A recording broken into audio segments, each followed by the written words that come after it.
How's it going, YouTube? Today we're going to be replacing the camshaft position sensor or distributor pickup coil in this 98 Ram 1500 with the 5.9 Magnum. First thing you want to do is disconnect your battery, then take a flathead screwdriver and pop off your airbox. With the airbox gone, you'll be able to access your distributor cap. It's held in place by two Phillips head screws. The screws are located on the driver's side and passenger side of the distributor cap. Once those are loose, the distributor cap pulls right off. I didn't even have to disconnect my plug wires. Underneath your cap, you've got your rotor. Pull straight up on that, it pops out. And then underneath that is your camshaft position sensor. It's held in place by those distributor cap screws, so it pulls right out. There's the connector. And here's the old part.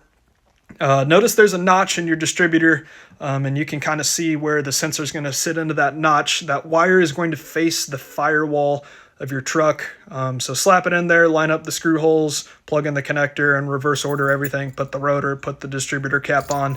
The whole 9 yards. Here we are starting it up. I'd been driving the truck for about an hour just to test and verify, and everything worked out. This is the part was about 50 bucks. I got it from O'Reilly. I'll put the part number in the description. It took me about an hour. Thanks for watching.